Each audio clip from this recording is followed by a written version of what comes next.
morning's message is entitled Instant Gratification. It comes to us from the letter from James, the 5th chapter, the 7th through the 10th verses. I want to start this morning a little bit different than we normally do. I want to start by sharing this portion of the letter with you. It's called Patience in Suffering. Be patient then, sisters and brothers, until the Lord's coming. See how the farmer waits for the land to yield its valuable crop, and how patient he is for the autumn and spring rains. You too, be patient. Stand firm, because the Lord's coming is near. Don't grumble against each other, or you will be judged. The judge is standing at the door. Sisters and brothers, as an example of patience in the face of suffering, take the prophet who spoke in the name of the Lord, the word of God for the people of God. Thanks be to God. Thanks be to God. I want to take a moment this morning before we jump into the meat of this message to nail down a few facts about the letter of James and who James was. I want you to remember back in the beginning of Jesus' ministry, and Jesus was searching for just the right disciples, those that we would call apostles, to join with him, to learn from him, and to take over when he was ready to move on. And so, who were the third and fourth disciples recruited? James and John. They were the sons of thunder. What was their last name? Their father's name was Zebedee. They were the sons of Zebedee, James and John. And they were the ones who asked Jesus on the road to Jerusalem, "Hey, Jesus, when you come into your glory, can we sit at your right and left side?" Of course, Jesus' answer to that was, "That's not within my power." They wanted to be right there with Jesus all the way through. But that was James and John, the fishermen. They are not the ones that wrote the letter.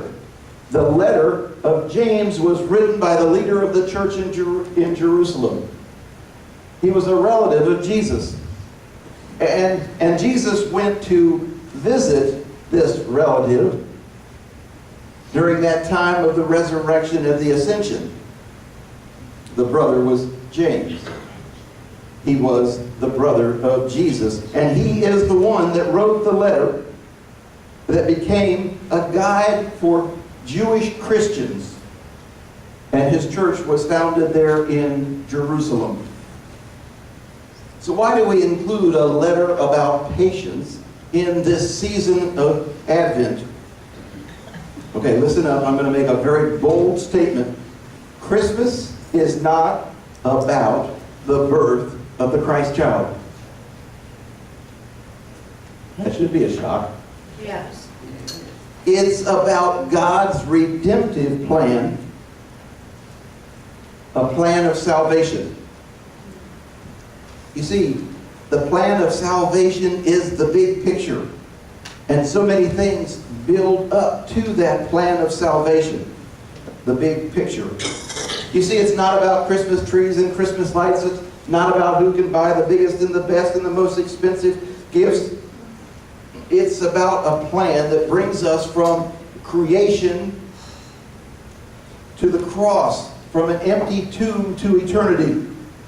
It's about peace, and it's about grace, and it's about balance and harmony that we talked about in our learning hour this morning. You see, sisters and brothers, Christmas morning is but a small part of a big plan. It's about the coming Messiah, yes, but it's more about the coming kingdom.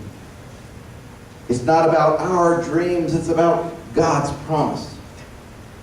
Last week in Isaiah, and this morning in our Advent reading, we were talking of the prophecy of Isaiah.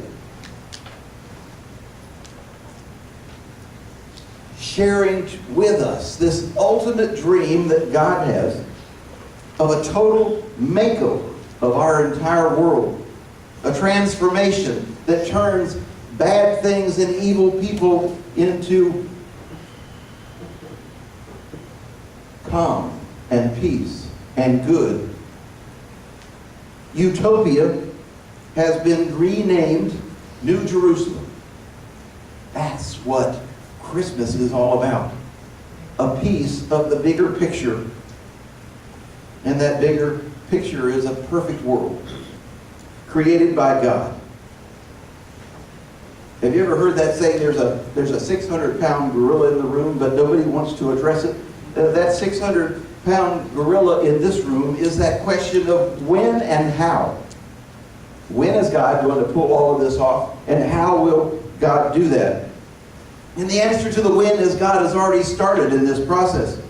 And the how is that there are key pieces already in place, and we participate by celebrating the Messiah's birth. Remember the song that Travis and the band shared with us?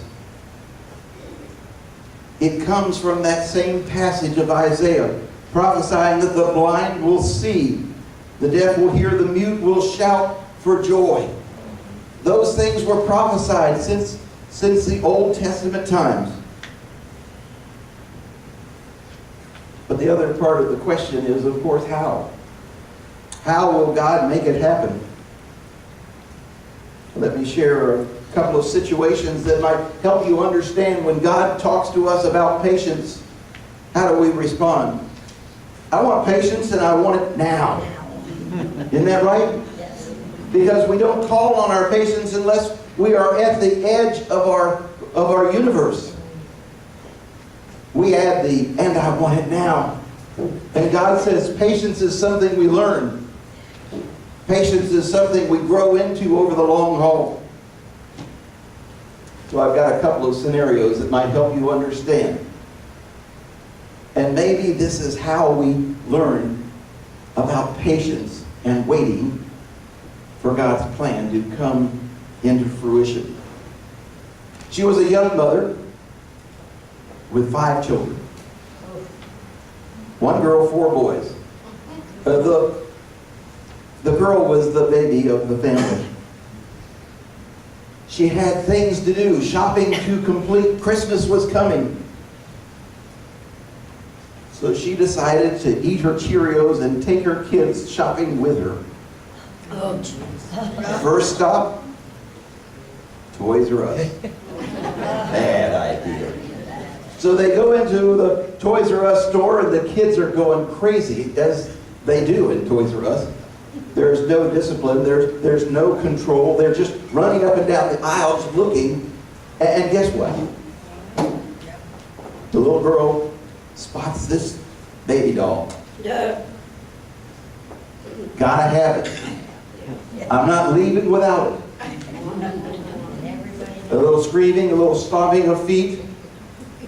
So the mom has a plan. She's already anticipated there might be a problem. So the mom kind of slips away and just around the corner of the aisle so she can see the little girl throwing a fit over this baby doll. So here's the plan. The mom says, I'm going to disappear. My child will look up and see that I'm not there. She will stop this tantrum. She will run to my arms for a loving embrace. Oh, I'm so sorry. I thought I lost you.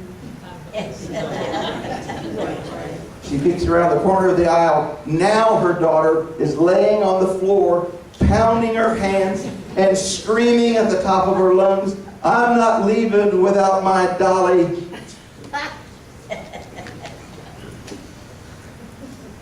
Have you ever had a child in a toy store? And it doesn't matter whether it's Christmas or not. It's overwhelming. You see, the mom in our little example had already bought the most beautiful doll that she could find. It was already at home, in the box, wrapped and under the tree. But the child was willing to sacrifice for instant gratification. I want it, and I want it now. So before you drop on the floor and start a temper tantrum, God calls you to be patient. That's the advice from the Apostle James. Patience, but not right now. Patience from the Lord comes like the rain for a farmer. Farmers know that twice a year they're going to get rain. And when they get the rain, they will receive the yield from the crop. But not right now. Don't have a tantrum. Wait in peace for the big plan that God has called you to be a part of. Wait with your family. Wait with your peers, but wait patiently.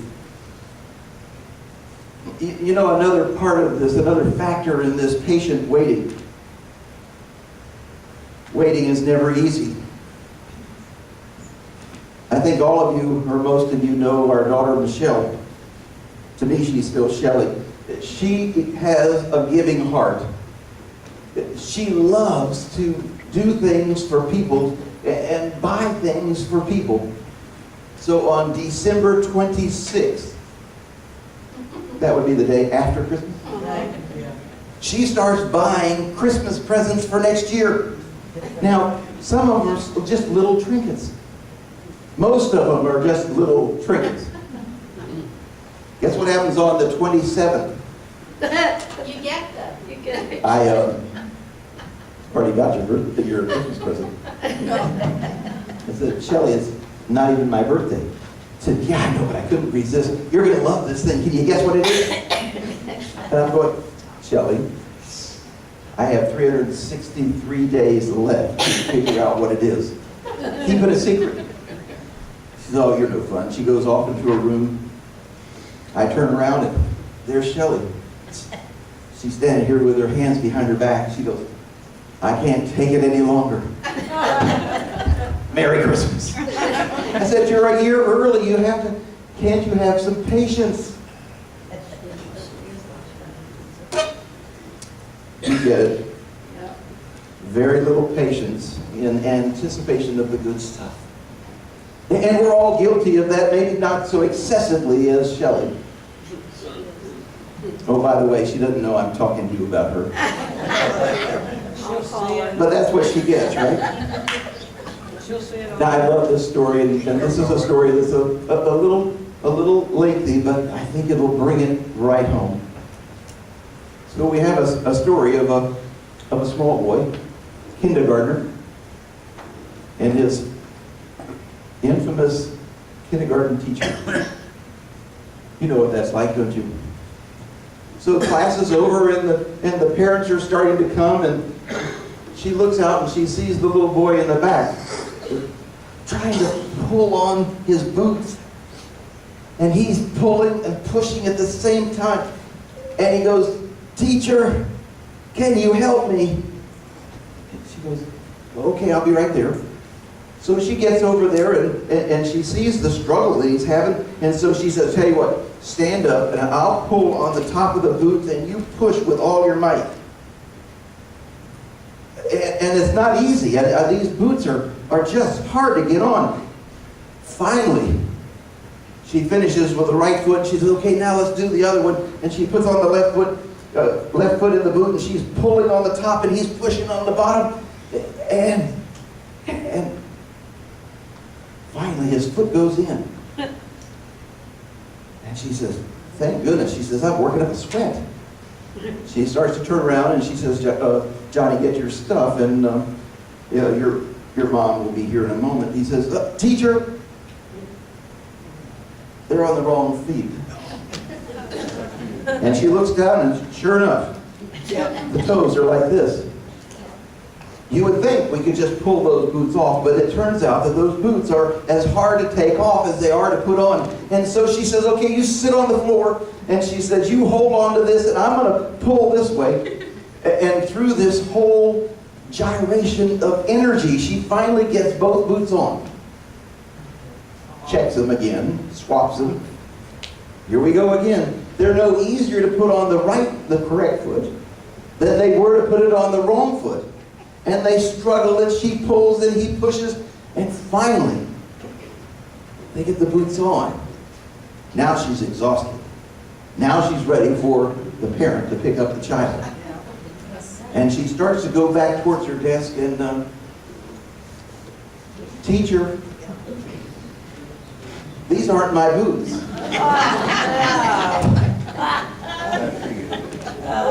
Okay, sit on the floor. Tugging, pulling, pushing. We get them off. She looks at him and he says, they're my brothers. My mom made me put them on.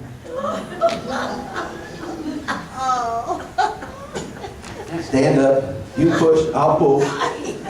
This is dragging on for so long. She is exhausted, and she gets the boots back on the child.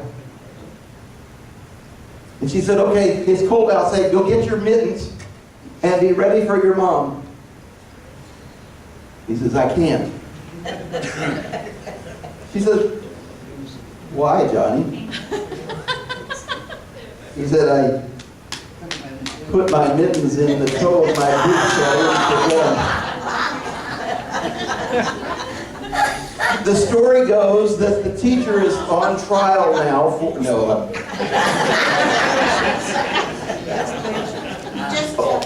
Only God can create a perfect world. What we need to do is work on patience. That's the essence of the letter from James. That's what Christmas is all about. Sure, it's about the birth of the Christ child, but it's more about patience in waiting for the promise. And Jesus is a part of that promise, but Jesus is a part of the big picture that God created for all of creation. A child born in Bethlehem that would someday rule over all creation. Perfect love for a perfect world. And Christmas is about our opportunity to be a part of perfect love and a perfect world. But here's the message from James. It is not about instant gratification. It's about patience. Don't believe me? Read the whole book of James. And all the children say, Amen. Amen.